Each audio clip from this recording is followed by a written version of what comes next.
E dëgjua çfarë tha Neda? Neda tha kështu. Pra analiza e Nedës ishte kjo që Laerti po e sulmon Gerdën, po e bullizon e ku diun me radh për të zënë një vend finale. Pra, Laerti që ka xheloz për Gerdën që mund të shkojnë në finale dhe Laerti do t'i zër vendin në finale Gerdës, sipas Nedës.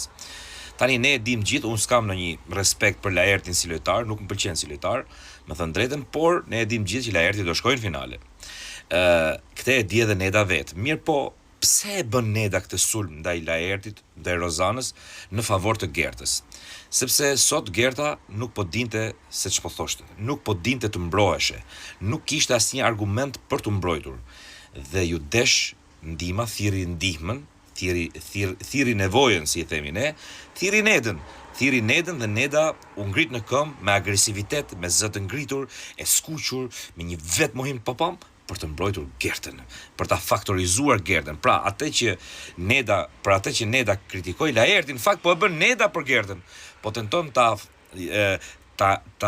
mbrojë dhe ta nxjerrë mirë në një pozicion mjaft të vështirë në cilin ndodhet Gerda.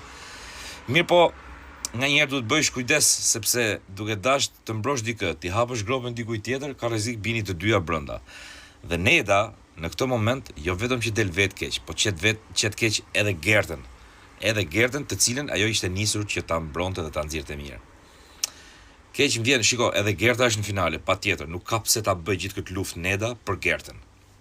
Nuk e shoh të arsyeshme.